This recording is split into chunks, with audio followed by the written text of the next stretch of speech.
Welcome to the Wiser Talk, produced by Wiser Software Solutions, the premier low-code company of India.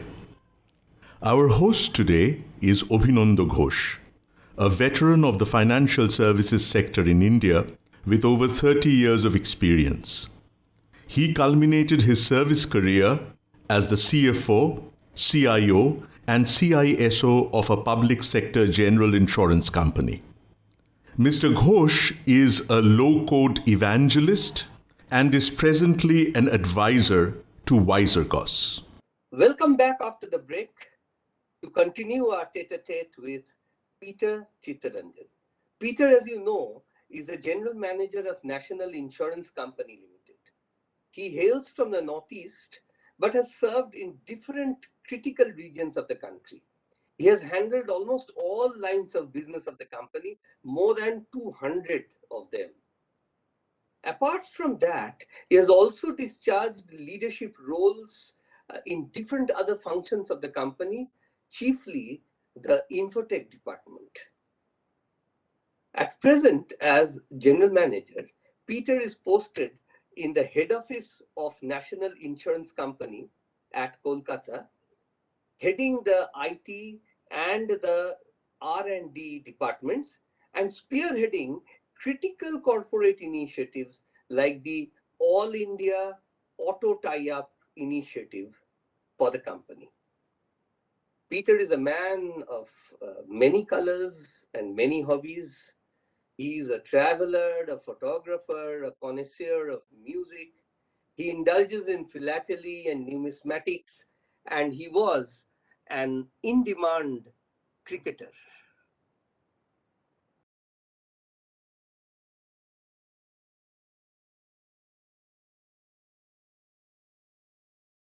Throughout your career, 3.5 decades long, you have been in many departments. I know that you've held charge of, you worked in almost every line of business of your company. You are one of the few people who have done it, and you have that reputation. And your company, if I'm not wrong, has upwards of 200 different lines of business. And one Mr. Peter Chittaranjan has dabbled in almost all of them. He sold policies and all of them. However, apart from core business, right from the beginning, and as you also narrated early on in our chat, is that you were involved in technology, IT, right from computerization of the northeast region of the country, which was a big challenge in itself. And throughout this period, you have held various charges of IT, and even today, you are the head of IT. IT is one of your core departments that you hold. Now, my thing is, from what you just now told me, convincing the top management. I'm sure you've had many a shadow battle with your top managements to convince them to invest. And IT, God knows, takes a lot of investment, upfront investment also. You have to sell your ideas, you have to sell your project, you have to sell your urgency to the top management, who probably are not very, or were not very IT savvy, and they couldn't wrap their heads around the jargons and things that you're talking about. But today, you are on the other side of the table.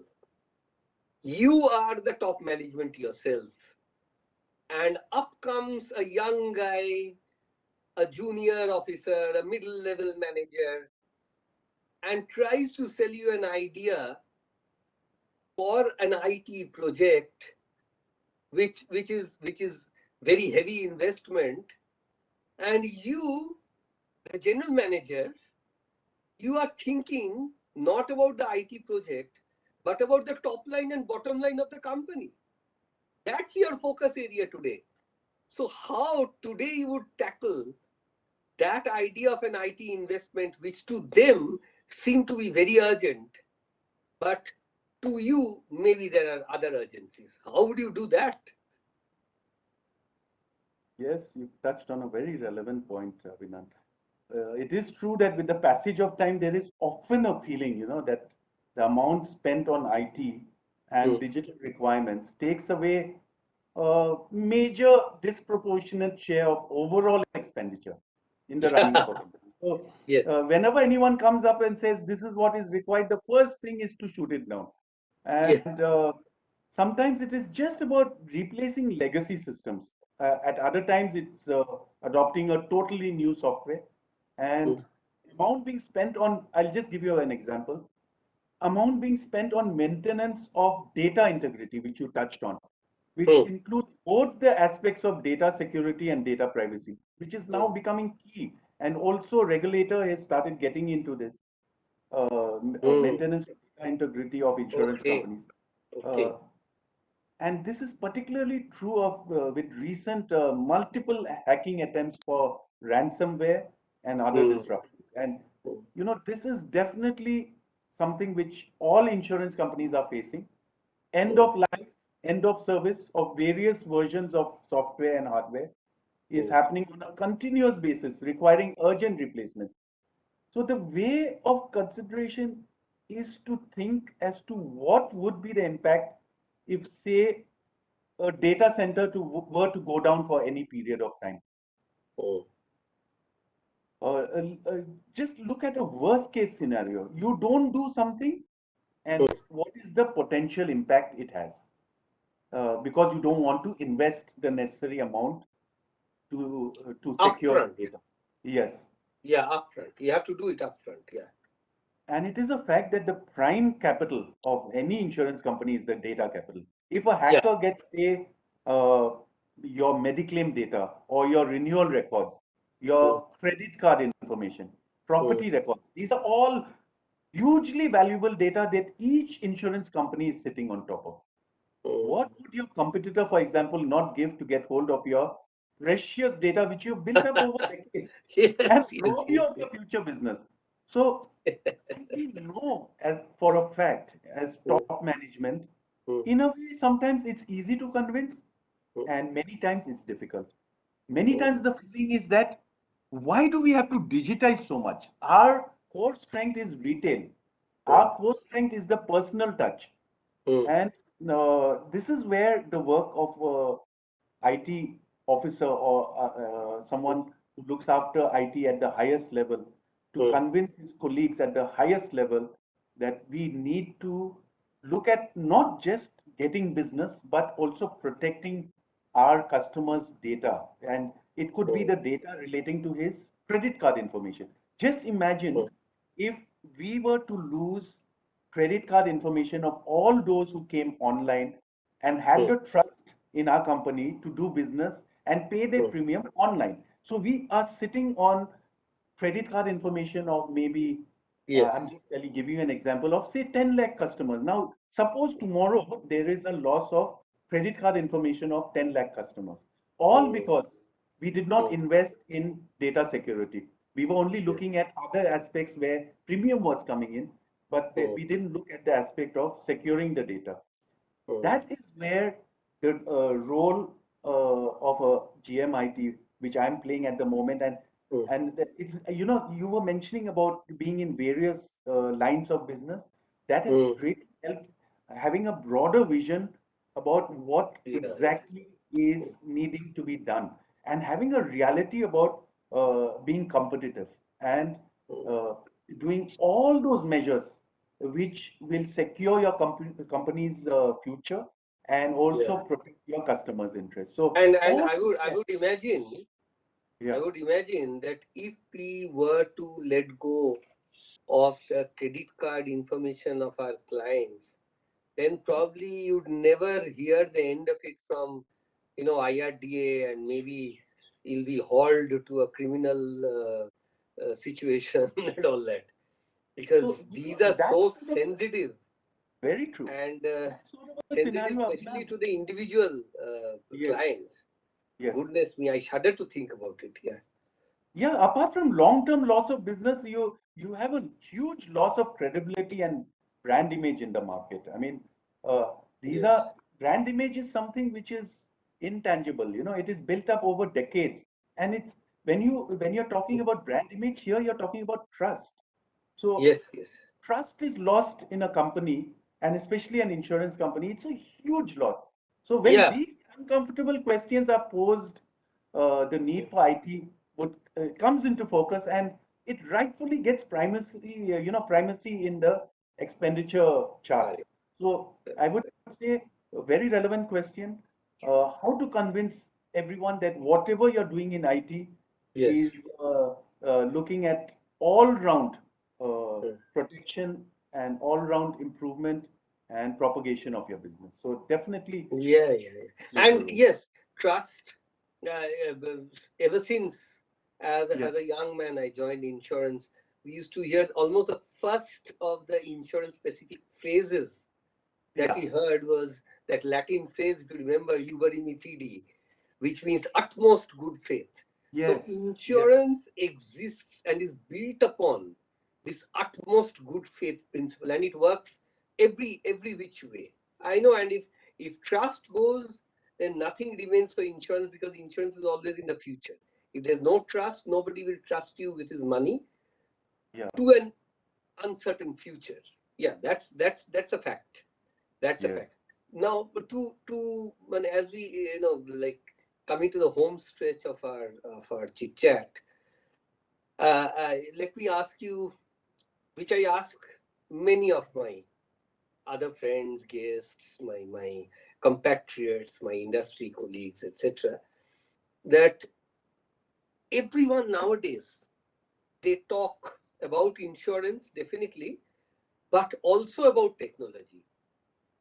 I cannot have a discussion on insurance with anyone without somehow the topic of technology coming in, the great advantages of technology coming in, the pains of technology coming in, the challenges of technology, the opportunities of technology all coming in. And somewhere down the line, I find many a time that our conversation changes into a conversation about technology. So, so my trick question to you, my dusra, if I may, is how are you looking at the insurance company of the future? Do you think that they will be an insurance company which is tech heavy and tech savvy, or do you think that they'll be a technology company which also does insurance? Yes. Abhinand, it has taken 2 decades since the opening up of the non-life insurance space to Yes, private companies to reach a gross domestic premium income of rupees 2 lakh crores of premium for the entire country, I'm saying. So it's yes, taken 20 years to reach 2 lakh crores. But I right. can tell you that next doubling of business is expected to take less than 5 years. So we are Wow. expected to reach 4 or 5 lakh crores by 2026, 27. And there's going to be great disruptions in the way of doing insurance business. The insurance companies of the future will be very different probably than what it is looking now. There'll be more and more companies doing single specialized lines of business. Already there are Yes. 6 pure health insurance, but in the future there'll be more pure health or pure motor, for example. That means doing Okay. niche insurance rather Neat. than having a mix of, like you were saying, there are 200 products. Maybe there'll be only 30 products in an insurance company. Mm, The model of distribution will get more and more online and digital. mm, Already two new age companies which are there, which have just recently set up, mm. are having triple digit growth rates. They are Wow. phenomenal way of selling and Wow. reaching out in terms of advertisement, in terms of directly reaching out to customers. So Mm, uh, there's already disruptions happening. Other businesses using their USPs will foray into insurance. There'll be auto yeah. manufacturers which will get into insurance. E-commerce majors like Amazon expected to get Yeah. into insurance. Uh, those who Yeah. offer payment apps and digital wallets, like say for example a phone pay or a Paytm, may get ATM. into insurance. They're already moving very aggressively on that front. Web aggregator distributors Say, for example, Policy Bazaar. Policy Policy. Bazaar has moved away from web aggregating into a brokership model. And Oh, it's very easy now then to gradually move into the next step, which would be opening up of an insurance company. So direct. this But this but is but what one you thing, can. Peter, Yes, opening up of an insurance company, yes. does it? I don't know. Does it really also mean, or does it match with opening up of an insurance office? Are Not these necessarily. two same Not things? necessarily. No, see, even the office, for example, let's talk about an office, a typical insurance office. What is going to happen here? In the public sector space, let's see, there were 20 of us. Now Hmm. we are gradually moving into smaller offices, and we are Okay. moving into what is called a business center, which is a one-man office. Okay. So we are able to reach out much closer, what is called the last mile connectivity, by Correct. opening up of these one-man offices. And Okay. this model is going to be like that for private companies. It could be a petrol pump who's also doing insurance. It could be a shopkeeper, what is called the point of sales person. This is called the Hmm. POS model of insurance. So Yeah. you are selling insurance through a shopkeeper, you're selling insurance through a housewife, you're selling Hmm. insurance through a banking agent. So Hmm. the whole model is seeing a sea change, from the traditional uh, model which used to be pure agent driven model. So Yes. there is going to be a difference there. And very If physical, if I may say. Yes, yes. Even the portfolio mix of lines of business in the Hmm. future will be very different from what exists today. I can tell you, it's very interesting. I was reading the history of insurance. Avinan, Hmm. in the 17th and 18th century, which was the branch of insurance which was the major branch? You'll be I surprised to think know it was shipping or marine something. insurance. It was Is that marine so? insurance. Marine. Marine insurance, yeah. Yeah. Then The came the Lloyds, 19th, the 19th Lloyds in England. Yes, 19th century with the Industrial Revolution, Hmm. it became fire and engineering, which became the Oh, major. Then oh. comes the 20th century Hmm. and 21st century, where motor and health occupy primacy of space. Uh, Okay. but can I tell Wow. you, there is going to be disruption here also. Hmm. With the advent of driverless cars, the Hmm. need for compulsory insurance will not Hmm. be there anymore. Insurance will no more have to be taken by a customer, it will have to be taken by the auto major, and that is going to be liability insurance. So, Oh. what I am foreseeing is motor insurance role, which is almost 35% of the overall business portfolio mix, is Hmm. going to come down to less than 10%, and Wow. ultimately Well, is going to be These are liability. these are Peter very explosive things that you are predicting. I mean, Yes, these are big bang predictions which you're making. Prediction in the sense, as I can see it, you are also doing that trend analysis, if I may say, yes. and a So trend prediction, which is to me, when it's difficult to wrap my head around such huge changes which you are predicting.